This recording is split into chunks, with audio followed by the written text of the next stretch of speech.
coming up on Outdoor Oklahoma. Was with the Highway Patrol for almost 18 years. You for a warning, though. Someone that wants to be a game warden, they're going to be an outdoor enthusiast. They're going to love the outdoors. They're going to be somebody.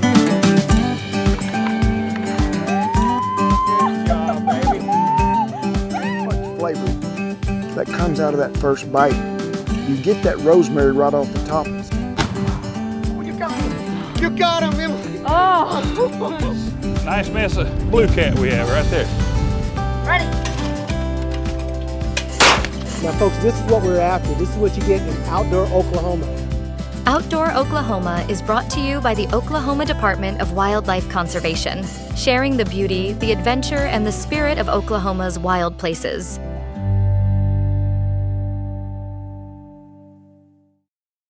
Hi there, I'm Darrin Hill, and I'm the host of Warden Stories here at the Oklahoma Department of Wildlife Conservation. In this podcast, I sit down with current and former Oklahoma game wardens as they discuss their passion for their job and also give me a few interesting stories about encounters with poachers. Here's one clip. Hank, glad you're here today. Glad to be here. Thanks for having me. How long have you, now this comes with a story, but how long have you worked for the Oklahoma Department of Wildlife? I am in my 14th year, I guess you would say. I kind of have a weird history. Yeah. I graduated college with a degree in wildlife biology, okay. And this was always my dream. You know, it's still my dream job. And so fortunate to be able to get up and do this every day. But I worked for 10 years as a game warden. Mm-hmm. And then in 2002, I jumped ship and went to the Highway Patrol.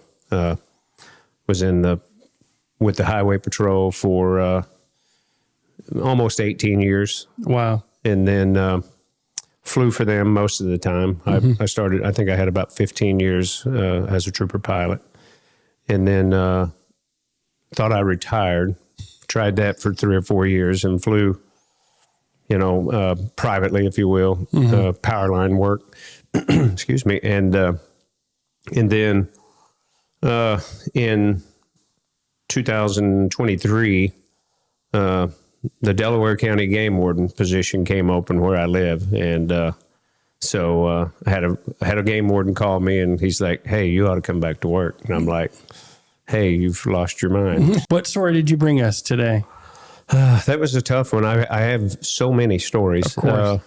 I've recounted some of them to other folks, and I was trying to think of one that maybe I hadn't told the story. We had a situation once. This is kind of a long story, but I'll okay. Break it down the best I can.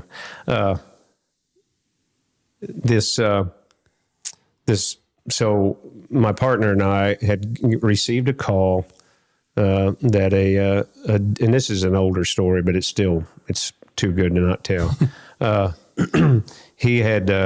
We'd received a call that a deer had been killed in a closed area on a state park. And so he had located the deer, found it. He said, "I think someone's going to come back and get this." Mm-hmm. He said, "It's just the way it's laying, and I think it's 100% think somebody's going to come back." Well, we were going to serve a search warrant in another county with some other wardens. And so I said, I can't set on it, but I said, is there any way, this was a park ranger if I didn't say that. And I said, is there any way you can watch it for me until I get done? And so I did. Or he said, yeah, I can do that. So no problem. Well, we had went and dealt with this warrant, and we're coming back. And he contacts me on the radio, and he says, he said, I stopped a vehicle he said, I'm pretty sure they let someone out at that deer. He said, and they come on down the road. I was sitting in the dark, and he said, and I stopped them. I've got them stopped here. I said, great. I'll come and we'll interview him and see what's going on. And there was a little pause on the radio, and he comes back on. He goes, be advised, they're senior citizens. And I'm like, okay, no problem. I'm en route. So we go down there, and it was these two advanced in age ladies. Okay. One sitting in the back, one sitting in the front, opposite of each other. Yeah. Which is weird. They had a sheet and a big hunting knife in the back seat. And so it seemed like some ammunition. I can't remember. There were several things that were hunting related. And so one of the ladies had way too much to drink, the one in the back. Yeah. And so we explained to him the situation. I said, there's a deer, ta-da-da-da, told them the whole story. They wouldn't break. Oh. I mean, would not give up anything. Said, we didn't let anybody out, 100% didn't let anybody out. And so my partner at the time told him, okay, fair enough, but here's the deal. We're going to send, and this was actually, he sent the county with him, the county sheriff's office. He said, I'm going to have a deputy follow you home. And because I want to know exactly where you live. He said, if we find that you've let someone out up there, we're coming to your house and you're going to jail. So they went on, they would not break, went on, wouldn't give up the story. So off they went. So we got the bright idea that my partner would stand on the back of my truck and I was going to drive by there and he was just going to step off. Mm-hmm. That way they wouldn't probably even know we were in the area if there was someone truly up there at that deer. Mm-hmm. And it was right on a paved road. And so we did that. I drove by at 5 mile an hour. I felt him step off the back of the truck. And as soon as I did, I heard something. I think my window was up, but I heard something that just like a yell, loud yell. And so I just stopped. I thought, well, this isn't working like we planned. And I stopped and jumped out of my truck and shined my flashlight. And my partner is in a fight in the middle of the road with an older gentleman who was there with that deer. And we get it kind of calmed down, get the guy calmed down, get him handcuffed. And we start shining around, and there's another guy. I want to say he was in his almost 70. He's laying in a fetal position by the deer. He was at the deer when we pulled up there. So he's hiding. He's hiding. And so, needless to say, we dealt with all that and took a lot of ribbing from the sheriff's office over the age. I won't go into the details on how old they were, but. And a weird, very weird twist to this story, and I won't mention names, obviously, but years later, my dad was in the hospital, and I had brought the newspaper with me, and I still, even after I transferred, I wasn't in that county anymore, but I got the newspaper for that county. Of course, yeah. And so I had brought it with me. And I'm talking to my dad, and I look, and there's an obituary for the gentleman that my partner had been in the fight with. And, he passed away, and I'd never forget his name. Yeah. And I'm reading this to my dad, and I didn't read about what happened to him, just that he had passed. And so I stop, and I start telling my dad this story. And I get to about where I'm at now, and I thought, I'm going to read what happened to him. Well, he had been in an accident in western Oklahoma. Him and my partner, who arrested him that night, had been What? Yeah. One of them had ran I think the non-game warden had ran a stop. They needed one of more. I think, maybe. I know he wasn't on duty. He was in his personal vehicle, but the gentleman, out in western Oklahoma, there's all those old dirt 4 lanes, and there's no stop signs. Yeah. Well, it was just one of those perfect timing deals. Mm-hmm. And he had an accident with my ex-partner, and it killed him, passed away. And I'm reading this going, you have got to be kidding me. What are the odds of that happening? And Wow. it was one of those stories that just kept on giving back. So one of the ladies that I told you were there, she lived in this area that it was near a hunting area that everybody had this name for. And I'm in eastern Oklahoma years later and talking to a guy at a little, 3 hours apart. We're talking at I'm at the police department, standing around drinking coffee probably. And he starts talking about it, that he had been hunted at the Crow's Roost on Fort Cobb Lake. No, I know where that is. And I'm like, oh yeah, really? I said, I used to work there. He said, yeah. He said, we had this lady that we used to go and stay with. She was an older lady, and she had some property. And I'm like, really? What was her name? It was this lady. Wow. I'm like, how many times is this story going to come back around? Wow. So, yeah. Is that the oldest person you think you've ever had to? I think so. I'm trying to remember at the time. I want to say, I know she was 70 something. Wow. But I can't remember if it was 72 or 78. But yeah, anyway. Who knows the story there where they just out drinking and decide, I'm going to go let's get a deer. We need some deer for whatever reason. Let's kill a deer tonight. Wow. And I guess they ran home and got all their stuff and came back, and boom, there it was. I hope you enjoyed watching this clip.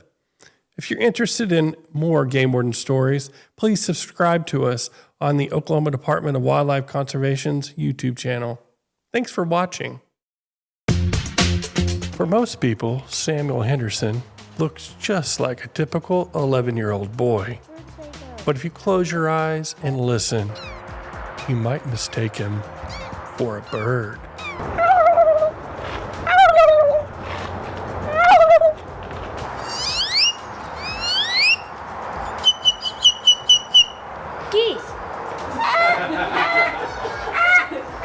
It all began 7 years ago during a trip to the Oklahoma City Zoo when his family encountered a noisy bird on a trash can.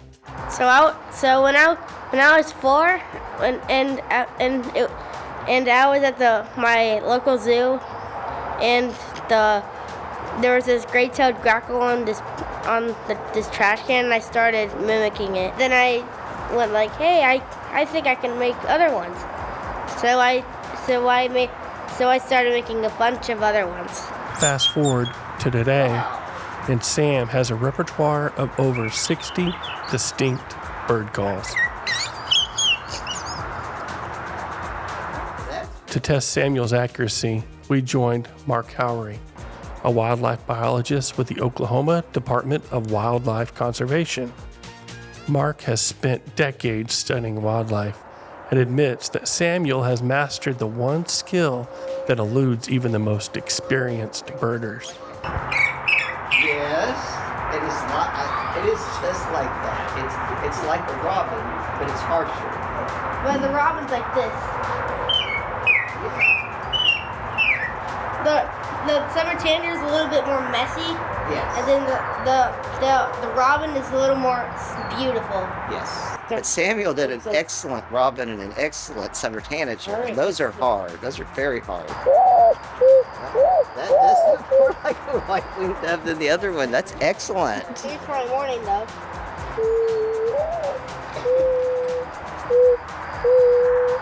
And here's some I think more Eurasian collared dove. Like I mostly hear them when they fly. Hear it when they're flying.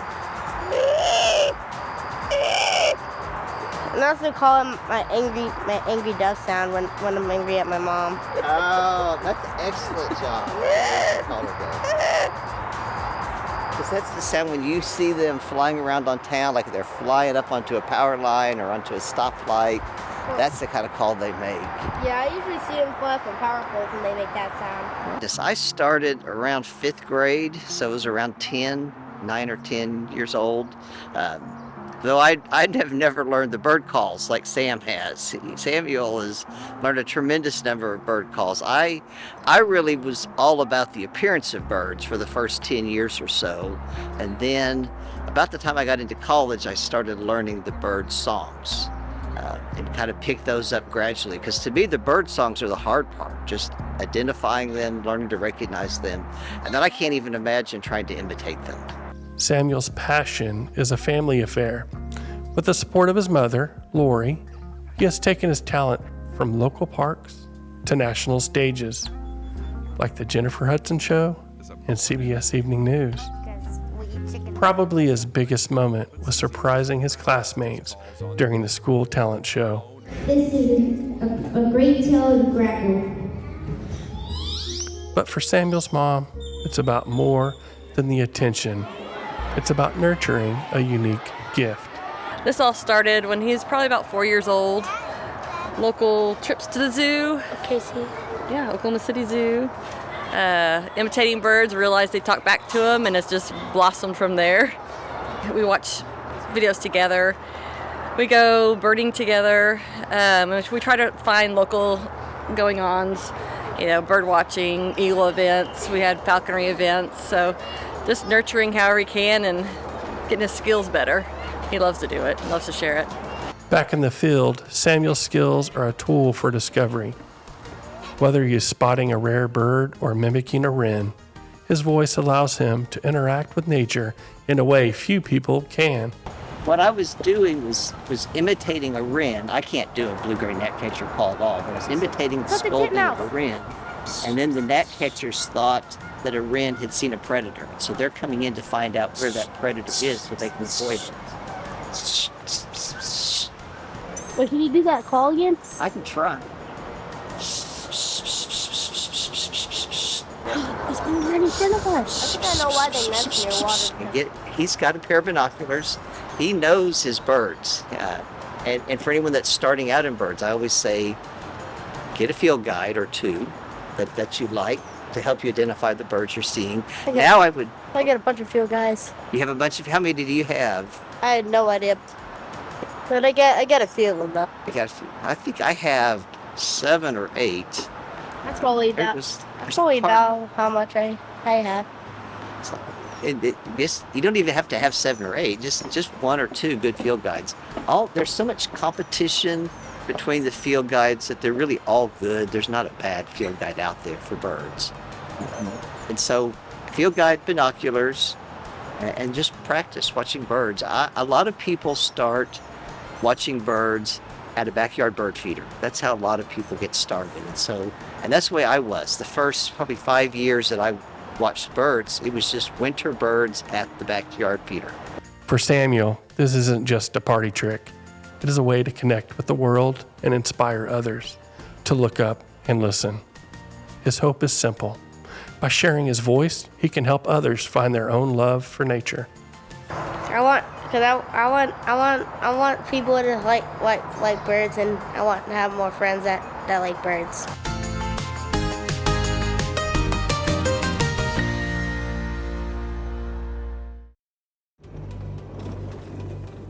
I'll sum it up with 2 words: explore and adventure.